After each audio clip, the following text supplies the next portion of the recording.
So, first of all, I do thank Marco for inviting me. I know it's sort of last minute. I do appreciate it. While I'm not necessarily, I would call a real-time practitioner, I am a real-time user. So I am going to spend the next 20-30 minutes to explain my perspective and my company and hopefully my industry's perspective. I see a lot of participation by automotive industry, so that's great.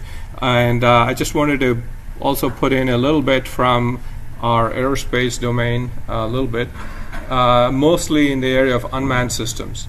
So now I'll give you a quick background, not too much. But so I work in LA on the advanced UCAS, which is a unmanned aerial vehicle that which is capable of doing a variety of missions, and it's probably the first in its class to operate in very dynamic environments and have something more interesting than taking pictures.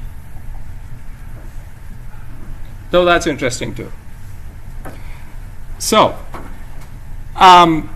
most of my talk is going to sort of walk you through what looks like fairly simplistic slides, but if you bear with me and hopefully interact, that will give you more bang for the buck. All right? So you have to realize, those of you who come from the industry, and especially from the defense industry, that getting public approval is no small feat. So I have to put very little on my slides to get it through. But I will be able to answer questions. Okay? So it's a dynamic information process. All right, proceeding with it. So just want to pass on to you that from an aerospace perspective, not unlike other embedded systems, we have requirements that drive from a lot of different places, and these requirements come from security requirements, safety requirements, the underlying avionics hardware constraints, and mission requirements. And I'll talk a little bit more about, because I think to an industry, to a group that's focused on coming up with technical solutions, I think it would be helpful to provide some envelope of what's needed. I'm not telling you how to do it. Hopefully, I point in a couple of different directions that seem like logical places to start. If you already have answers, fantastic.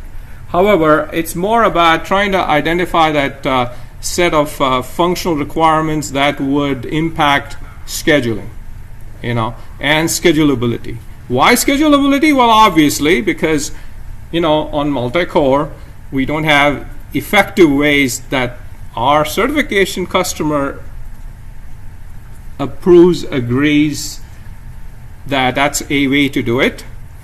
And we are, of course, very beholden to them for us to get anything out of the door.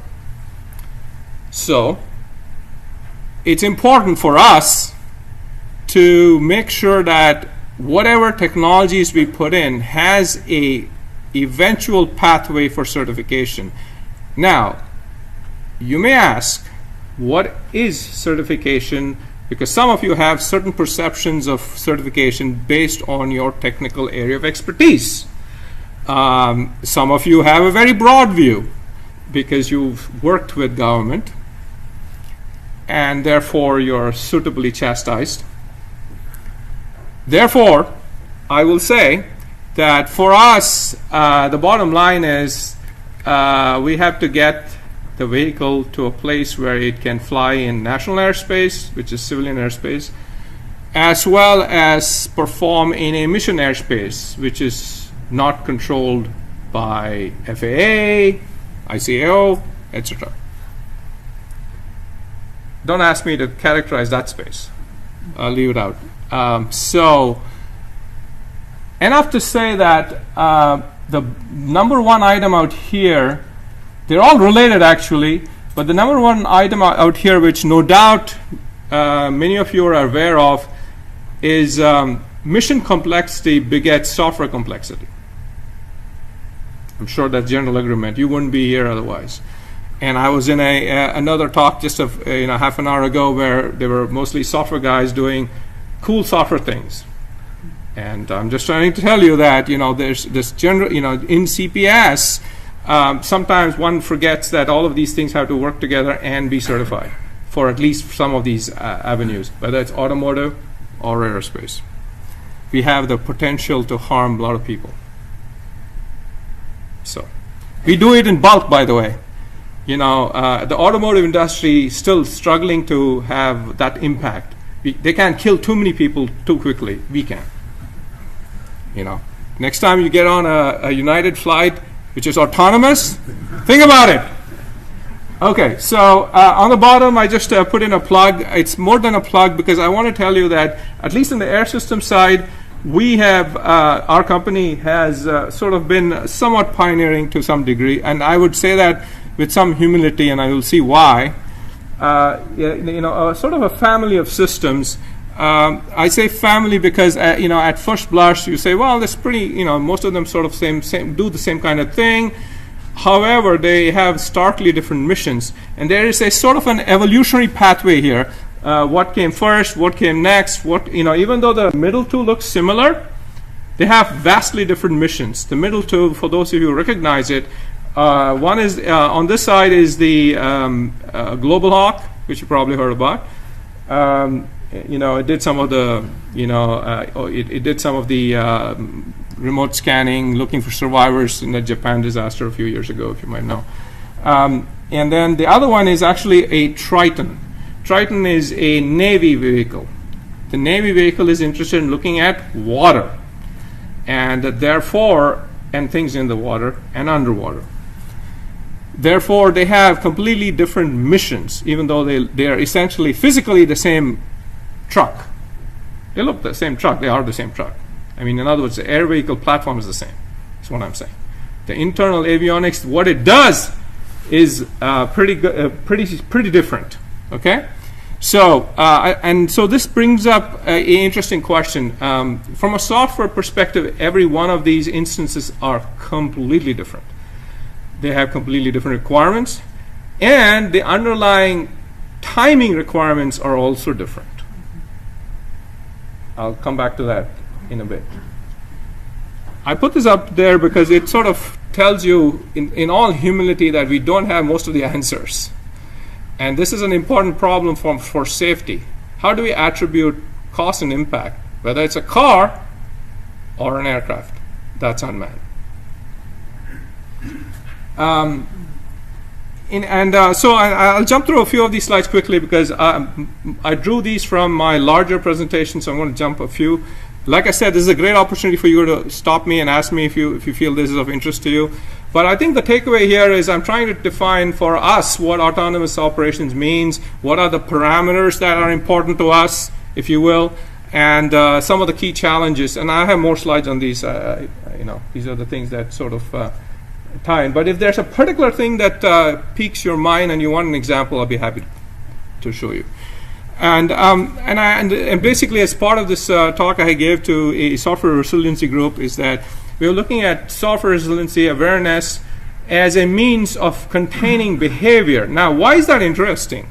It's interesting for us because I could, if I take this entire task of trying to do certification, or what I'd like to call behavior assurance, I could possibly identify buckets of behavior, identify bounds, and then let the software have at it in those bounds, as long as those bounds are maintained, monitored, and verified, and scheduled.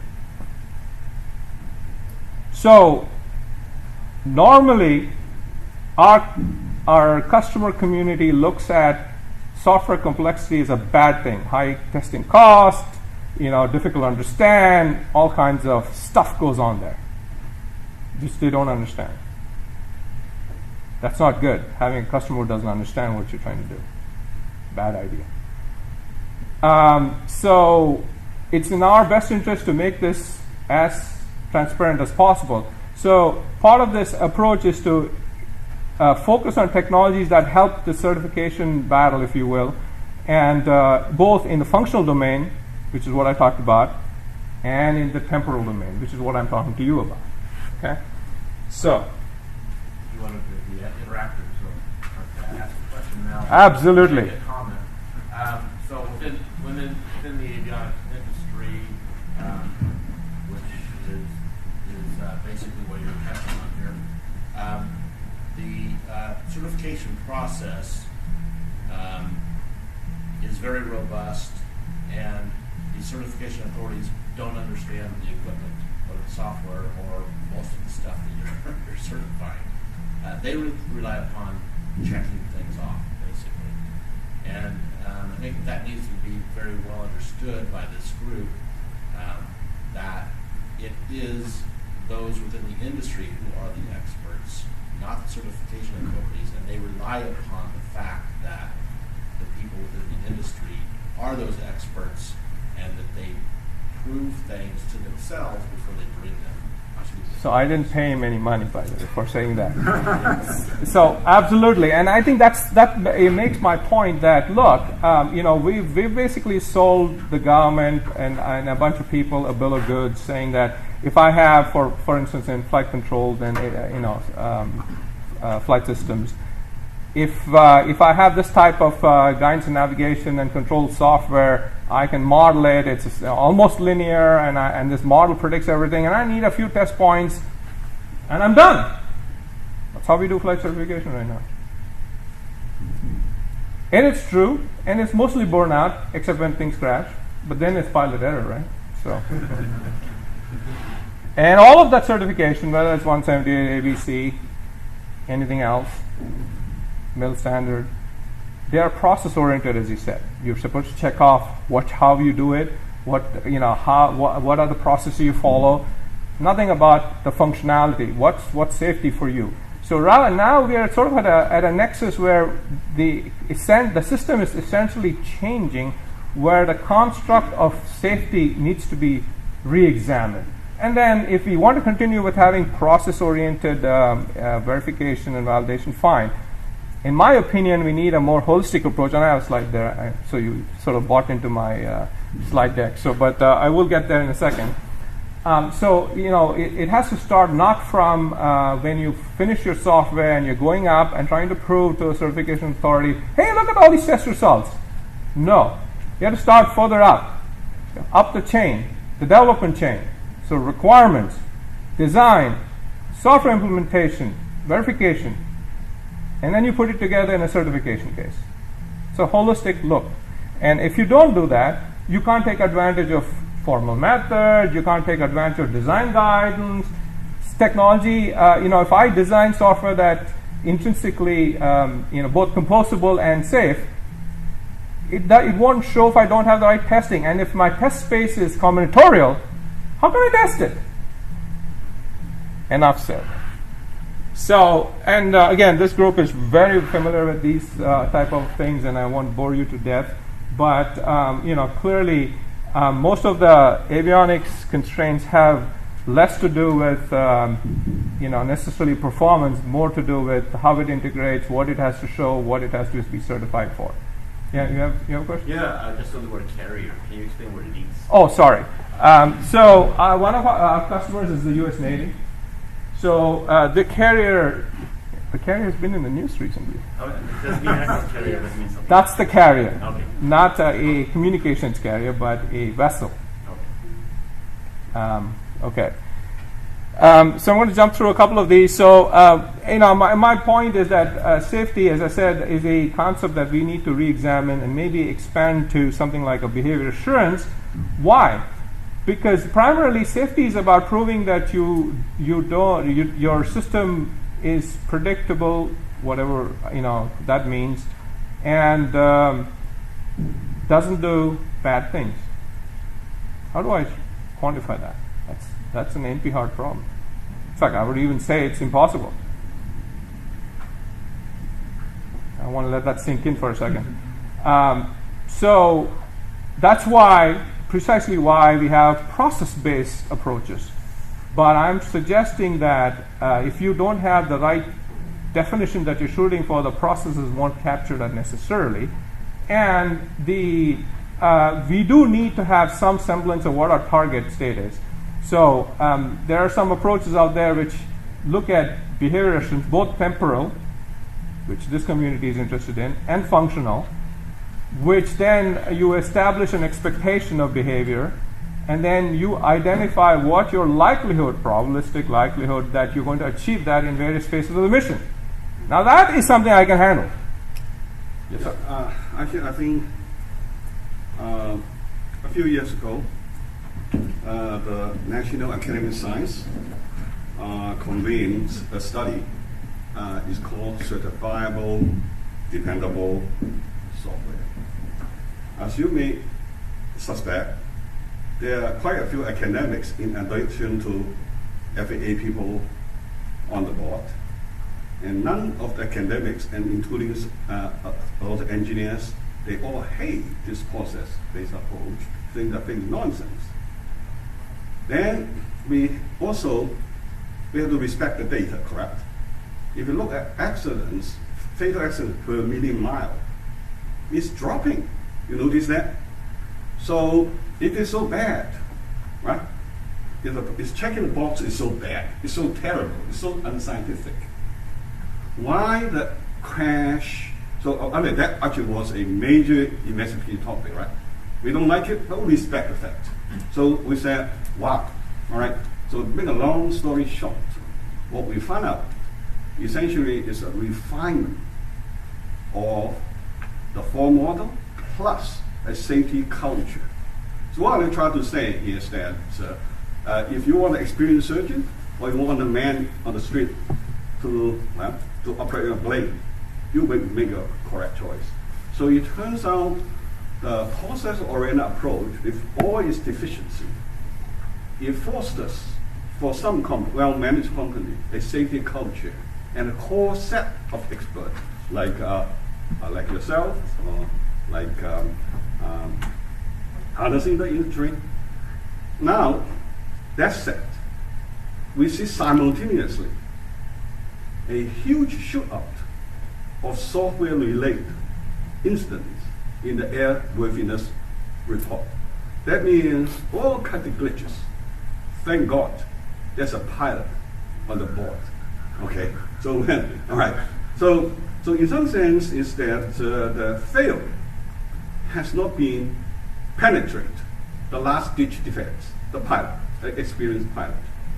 I think not everybody read this report, so I guess I'll just cite one instance. I think we all know have a balanced view why a evidence and process integrated approach is important, and how we bring the formal method into that. That's the purpose of the academic study. Yeah, so Dr. One short instance. In 2005, this Malaysian airline, Malaysian airline is always in the news, has terrible tragedies. I don't know why. All right, it's the same Malaysian airline. They flew from Perth, Australia, to Kuala Lumpur, and then in somewhere in the mid-flight, suddenly it climbs a few thousand feet, much more than the pilot command. The pilot pushed the nose down, then he dived a few thousand feet. So the pilot said, well, I was told he swear. I don't want to repeat what he swear. And he discounted everything and merely fly, and nobody died. And now, of course, that study has been published. Right. I'll talk about the safety issue. All right. One problem is they have a gyro fail. The 777 has massive redundancy. So FAA allows you to continue fly the airplane even with a known fail gyro. Okay? That was the rule. So Malaysian Airlines, apparently they abused that. They just keep flying, if I remember correct. They keep the broken gyro in there and fly for something almost 4 years. Not 50, not 4 days, not 4 months. It's approximately 4 years. Right. Now, eventually, the number of fails exceeds the 4 model, and the rest, and then the software right. malfunctions. Yeah, thank you for that, Dr. Shaw. Yeah. Because I think you made the point. I wouldn't. Well, I just say that the maintenance for replacement actually is part of the safety. No, you're right. You're right. So I think we don't want to jettison the process in trying to reassess this. I'm just pointing out that as you and others recognize that there are some holes, maybe big holes. Yeah, a lot of holes. But nevertheless, I'm suggesting that we need to first of all re-examine what for unmanned systems safety means, and I'm suggesting let's use a different word for it. Safety comes with a lot of baggage. It had to do with the human and the survival of the human, if you will, and potential impact to life. But as we go into systems that don't have humans, they can still kill humans, of course, but we also kill humans on purpose. So, that blurs that line now, So one is a mission objective and one is a incidental, accidental thing. So my point is that we have to engage in this conversation. There are a lot of sides to this debate, and I'm not attempting to solve this here, and I'm not pointing any fingers yet. So, so we'll get back to this one. So, and this is basically what I said about the life cycle, and I'll skip this in interest of time. And I don't think, I know a lot of you have, some interest in the security side, but it's really difficult to get into much detail here. So I'm going to move gingerly across.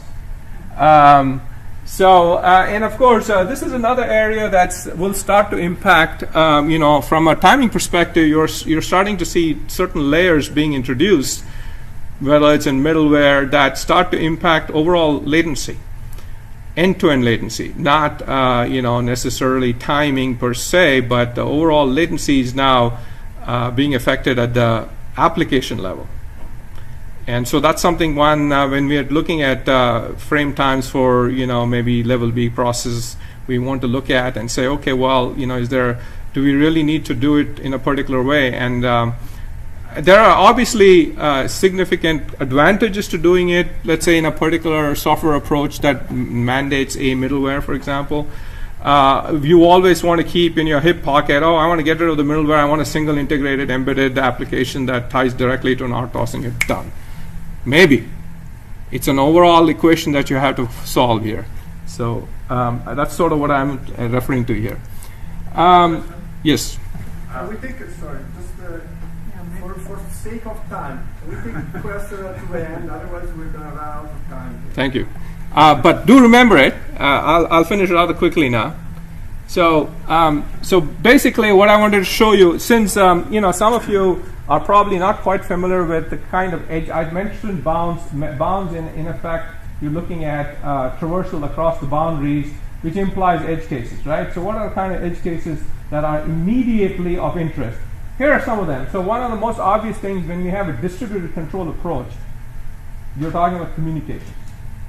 All right, so you don't have to lose communications for this failure to happen, even if it's faulty or unreliable, which is a perception, remember, based on the data you receive, perception. So it's a belief system here. You might choose not to communicate, or you may choose to change your course of action because you think you don't have a acceptable, reliable comms link. So I just want to pass that on, that it goes more than just a piece of equipment failing, or you're getting a bit which tells you it's not healthy. It's more than that. So awareness of the situation will affect what you do, and since a lot of these are going to eventually drive what functions you perform, which then drives your timing.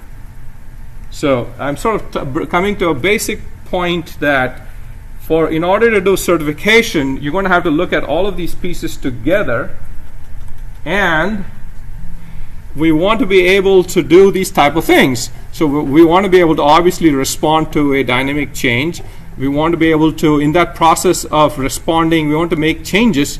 It's not just a women's prerogative to change their mind. We want this planner to change its mind as and when it needs to change while responding to a impact. So we want this to have an ability to adapt, be agile. which I'm telling you is that from the impact side is for timing from this community. Just imagine what your schedule is going to look like, how you're going to maintain that schedule, and what it means in terms of being able to predict and guarantee the schedule. That's what that column is there for. So if you focus on that column and you look at the impact on the timing, either a priori or online. So anyway, I just and there's two others which has to do with, okay, so I need to be able to figure out what's happening to me or what's happening outside. Now this is a good thing. So if I get good essay that something is impending, I can then revictor my schedule to do something, and I know that I'm going to get a demand, I'm going to do, let's say, a replan that requires resources, then I can allocate the appropriate time slot as well as cores to do that. So we got to be able to do some of these things, and in some cases we do have this capability right now. And finally, sort of putting this together, maybe in a few years from now, somebody will be presenting a system that does this for us, hopefully. And all I want to point out is that these are the kind of things that I'm looking for from the hardware, RTOS, application closely bound, allowing us to respond to the situation. So we've started taking some initial steps in this direction. I've been working with Jim Anderson. He'll present some of his work later today. He started to look at some of these issues. This is his slide, so I won't explain it. He'll probably have more time to explain it. But I think the bottom line is one of the challenges that I've suggested and he has taken up the gauntlet on is to try to figure out how to address from a schedulability standpoint to manage dynamic changes, adaptations, and so forth. And I think I want to point out a conclusion that he came to, that clearly it cannot be done independent at the RTOS or at the scheduling. It has to really tie closely in, as everybody here I think starting to see, with the underlying hardware abstraction layer and tie into the necessary profiles that are available. With that, I will conclude to say that what we're really going to need is some sort of a holistic approach that combines all of these different layers, if you will, and understand that in the end you're trying to assure the behavior of the system that includes both hardware and an OS and RTOS, as well as a non-scheduled part, which may eventually have impact on your scheduled portion. So it's not purely scheduled. And then there are some questions there. And then an application layer that has to respond and be functionally bound as well. I will stop right now and take any questions. Thank you, Prakash. We have time for one question. I think Bjorn was in height of the queue. Yeah, go ahead. Thank you. Good question. So you mentioned interoperability as a key issue. So does that mean during the development process you want to have some sort of plug and play of ready components, or does it actually mean in the sky things just show up and start talking to each other? Both. Because you don't know who your partners will be a priori. If you give let's say in a military application, you have a commander who has multiple assets, and he chooses an asset which then not able to do it and needs help from another entity, another asset. Well, that's effectively you either cooperate or integrate, doesn't matter, and that will require you to interoperate with another one. So the same, if you're taking an image. In fact, let me take a different example that I've seen people do. Is that initially you're trying to look inside a house from outside, and your sensors are not able to penetrate. Then you might decide to deploy some small ground vehicles or flying vehicles into the house. So now you have to interoperate between those two.